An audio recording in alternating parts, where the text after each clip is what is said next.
शिव भक्त रावण दुष्ट तो था ही, लेकिन इसके साथ साथ वो एक महान पंडित भी था। लेकिन उसमें कुछ ऐसी खूबियां भी थी जिनके कारण वो महान था।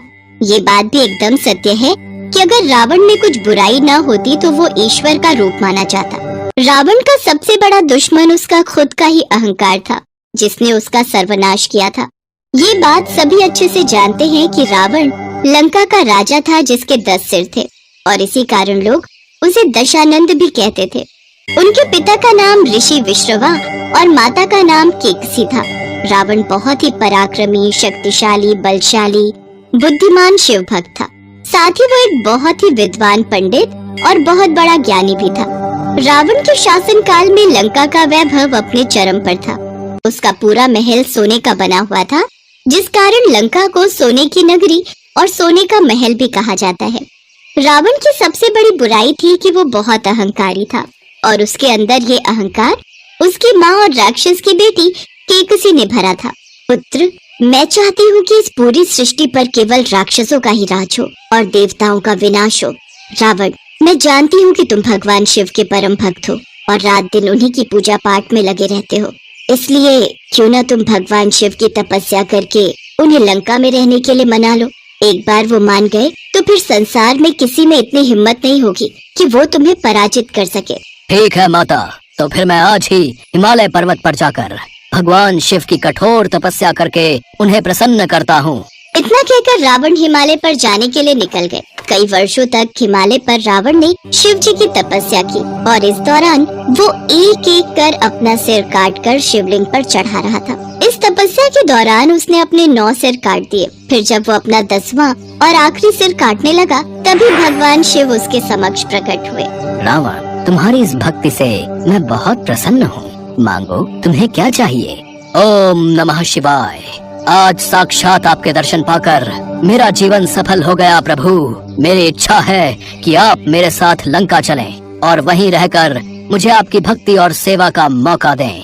हे दशानंद, पूर्व काल के कुछ कारणों हेतु देवी पार्वती लंका में नहीं जा पाएंगी, और तुम तो जानते ही हो कि शक्ति के बिना शिव अधूरे हैं। इसीलिए मैं स्वयं तुम्हारे साथ तो लंका नहीं आ सकता, लेकिन तुम्हारी इस समस्या का मेरे पास एक समाधान है। समाधान? कैसा समाधान प्रभु? हम स्वयं तो लंका नहीं आ सकते, इसलिए शिव ज्योतिर्लिंग से उत्पन्न अपना ये आत्म ज्योतिर्लिंग मैं तुम्हें प्रदान करता हूँ। ये आत्म ज्योतिर्लिंग भी मेरी उपस्थिति के ही समान है। आत्म ज्योतिर्लिंग मतलब? मैं कुछ समझा नहीं महादेव। रावण, शिव पूजा में लिंग का बहुत महत्व है। मैं तुमसे बहुत प्रसन्न हूँ, इसलिए ये आत्म ज्योतिर्लिंग मैं तुम्हें प्रदान करता हूँ। ठीक है, जैसी आपकी इच्छा प्रभु। आत्म ज्योतिर्लिंग पाकर रावण खुश हो जाता है और भी ज्यादा अहंकार से भर जाता है। तभी भगवान शिव उससे कहते हैं, रावण, तुम ये आत्म ज्योतिर्लिंग लेकर तो जा रहे हो, लेकिन इस बात का ध्यान रहे कि इसे अब वहीं रखना जहाँ तुम इसे स्थापित करना चाहते हो। तुमने अगर इसे रास्ते में कहीं पर भी रख दिया तो ये वहीं स्थापित हो जाएगा, और फिर तुम चाहकर भी इसे लंका नहीं ले जा पाओगे। प्रभु, आप बिल्कुल भी चिंतित ना हो। ये आत्म ज्योतिर्लिंग तो अब सिर्फ लंका में ही जाकर स्थापित होगा। मैं इसे अपने पुष्पक विमान में अपने साथ ले जाऊंगा। रावण वो आत्म ज्योतिर्लिंग उठाकर अपने पुष्पक विमान में लंका की ओर निकल पड़ता है। ये देख देवतागण घबरा जाते हैं और सभी देवताओं के परामर्श पर देवराज इंद्र विष्णु भगवान के पास जाते हैं। त्राहिमाम, त्राहिमाम, हे नारायण, हमारी रक्षा कीजिए। क्या बात है देवराज इंद्र, आखिर देवलोक पर ऐसा क्या संकट आ गया है जो आप चिंतित हैं? हे नारायण, रावण ने भगवान शिव की तपस्या करके उनसे आत्म ज्योतिर्लिंग प्राप्त कर लिया है और उसे लेकर अब वो लंका जा रहा है। आप तो जानते ही हैं, भोलेनाथ कभी भी अपने भक्तों को निराश नहीं करते। अगर वो आत्म ज्योतिर्लिंग लंका में स्थापित हो गया तो फिर कोई भी रावण को नहीं हरा सकता, और फिर सृष्टि पर केवल राक्षस वंश का ही राज होगा। भगवान शिव को तभी तो भोलेनाथ कहा गया है। वो अपने किसी भी भक्त को निराश नहीं करते, लेकिन वो ये अच्छे से जानते हैं कि कौन किस उद्देश्य से वरदान मांग रहा है। वो ये बात जानते हैं कि रावण अपने स्वार्थ के लिए ही ज्योतिर्लिंग को लंका ले जा रहा है। आप बेफिक्र रहिए, वो ज्योतिर्लिंग को लंका नहीं ले जा पाएगा। तभी वरुण देव वहाँ प्रकट होते हैं। लेकिन इस कार्य के लिए मुझे वरुण देव की सहायता लेनी होगी। वरुण देव रावण भगवान शिव द्वारा प्रदान किया गया आत्म ज्योतिर्लिंग अपने साथ लेकर लंका जा रहा है। मैं चाहता हूँ कि आप किसी तरह उसके पेट में प्रवेश कीजिए ताकि वो अपने मार्ग से भटक जाए। मैं समझ गया प्रभु, मुझे क्या करना है? रावण अपने वाहन में अपने दोनों हाथों में आत्म ज्योतिर्लिंग को लिए उड़ा जा रहा था। तभी वरुण देव वहाँ पहुँचकर वायु बनकर उसके पेट में प्रवेश कर लेते हैं। कुछ ही देर में रावण बेचैन हो जाता है। उसके पेट में गुड़गुड़ाहट शुरू हो जाती है। अरे, ये मुझे अचानक से लघु शंका प्रतीत हो रही है और बहुत ही असहनीय हो रहा है। जब तक मैं जाऊंगा नहीं, मुझे चैन नहीं आएगा। लेकिन तब तक मैं इस ज्योतिर्लिंग को जमीन पर भी तो नहीं रख सकता। तभी भगवान विष्णु एक बालक गडरिये का रूप लेकर वहाँ से गुजरने लगते हैं। उन्हें देख रावण उनके पास जाते हैं और कहते हैं, ए बालक, इधर आ। तुमने मुझे बुलाया? कौन हो तुम? मूर्ख बालक, मुझे नहीं जानते। मैं लंका नरेश रावण हूँ। तुम मेरा ये शिवलिंग हाथ में पकड़ कर रखना, मैं कुछ ही देर में आता हूँ। लेकिन मुझे तो अभी अपनी गाय और बकरियों को चराने जाना है। यदि मैं समय पर नहीं गया तो बहुत देर हो जाएगी। ए बालक, तेरी इतनी हिम्मत कि तू लंका के राजा रावण को इनकार कर रहा है। तुम शायद मेरे क्रोध को नहीं जानते, नहीं तो ऐसा कहने की चेष्टा नहीं करते। अच्छा ठीक है, लेकिन जल्दी आना, मैं ज्यादा देर तक इसे उठाकर नहीं रख सकता। हाँ, मैं जल्द ही आऊंगा, लेकिन याद रखना, कुछ भी हो जाए इसे बिल्कुल भी धरती पर मत रखना। रावण वो ज्योतिर्लिंग उस गडरिये के हाथ में देकर चला जाता है, लेकिन कुछ ही देर में धीरे धीरे उसका भार बढ़ता जाता है। अरे, ये ज्योतिर्लिंग का भार बढ़ता क्यों जा रहा है? मुझसे तो संभाला भी नहीं जा रहा। लंकेश पति जी जल्दी आइए। अरे अरे, ये तो और भारी हो गया। अब इसका भार मैं नहीं झेल सकता। और आखिर में वो गडरिया उस आत्म ज्योतिर्लिंग को जमीन पर रखकर अंतर ध्यान हो गया। अरे, वो गडरिया कहाँ गया? और ऊपर से वो नालायक इसे धरती पर रख गया। भगवान शिव ने इसे धरती पर रखने के लिए मना किया था। यह अवश्य ही देवताओं की चाल है, पर मेरी शक्ति को शायद वो नहीं जानते। मैं इस ज्योतिर्लिंग को अपने साथ उठाकर लेकर ही जाऊंगा। रावण उसे उठाने की बहुत कोशिश करता है, लेकिन वो आत्म ज्योतिर्लिंग उस जगह से हिल ही नहीं रहा था। काफी देर तक कोशिश करने के बाद आखिर में रावण बिना ज्योतिर्लिंग लिए ही वापस लंका लौट गया। अगर वो उस ज्योतिर्लिंग को लंका ले जाता तो वो अपने अहंकार से सारी सृष्टि को ही नष्ट कर देता।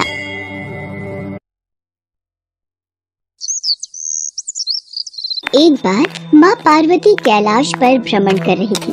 तभी उनकी नजर पृथ्वी लोक पर पड़ी। सेठ जी, ये माल गाड़ी में से उतार दिया है। ये ले, तेरे आज की कमाई के 200 रुपए। पूरा दिन मेहनत करके सिर्फ ये 200 रुपए ही कमाई हुई है। अब इसमें से 50 रुपए दूध के, 50 रुपए सब्जी के, बाकी बचे 100 रुपए जो पूरे 3 दिन चलाने हैं। हाँ, ये हो गए पूरे 50,000 रुपए। इन्हें तिजोरी में रख देता हूँ। नहीं भैया, ये बहुत महंगी साड़ी है, कोई सस्ती सी दिखा दो। हाँ, ये 150 रुपए वाली ठीक है। भैया, ये तीनों साड़ी पैक कर दो। ये लो 5,000 रुपए। माँ पार्वती गरीब और अमीर दोनों को देख रही थी। आखिर जिसे जो चाहिए उसे मिलता नहीं, और जिसके पास पहले से हो उसे और मिल जाता है। इस प्रश्न का उत्तर तो महादेव ही दे सकते हैं। धरती का ये नजारा देखकर माँ पार्वती भगवान शंकर के पास जाती है। महादेव, मैंने देखा है कि धरती पर जो व्यक्ति पहले से ही गरीब और दुखी है उसे और ज्यादा दुख मिलता है, और जो सुख में है आप उसे दुख नहीं देते। ऐसा क्यों? भगवान, ये आपकी कौन सी लीला है?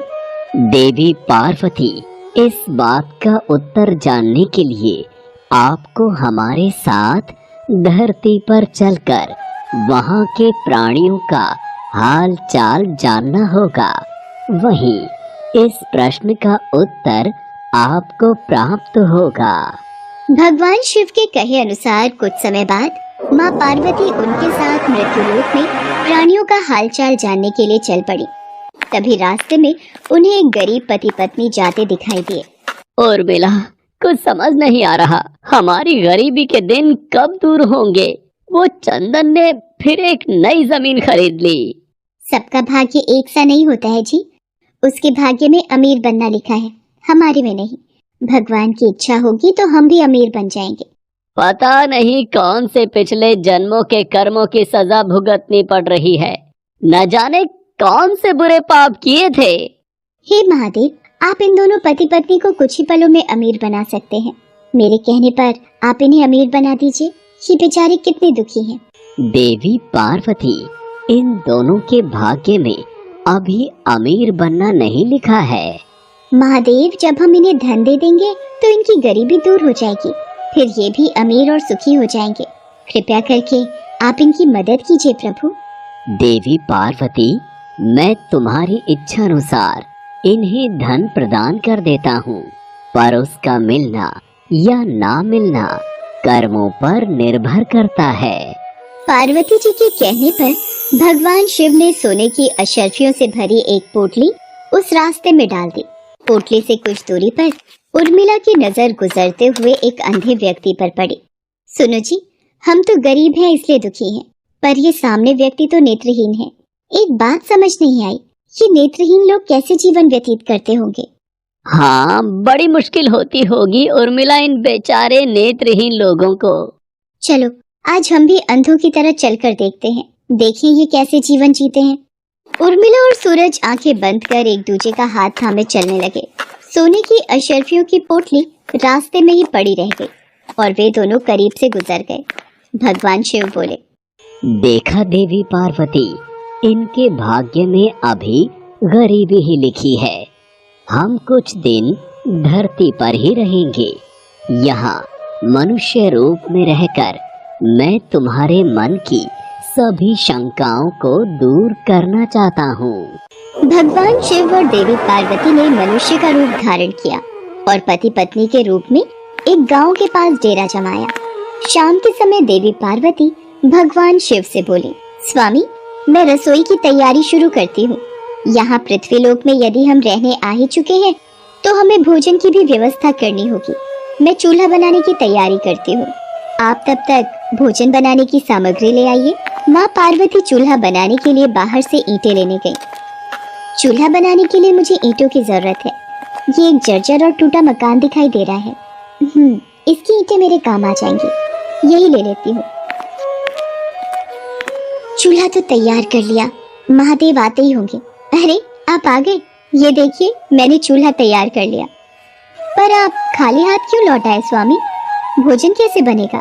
देवी पार्वती, अब सामग्री की कोई आवश्यकता नहीं है, क्योंकि जिस प्रश्न का उत्तर ढूंढने के लिए आप आई थी वो आपको स्वयं मिल गया। मैं कुछ समझी नहीं स्वामी, मेरे प्रश्न का उत्तर मेरे समक्ष ही है। हाँ देवी पार्वती, आप यही जानना चाहती हैं ना कि इस पृथ्वी पर क्यों गरीब लोग ज्यादा परेशान होते रहते हैं।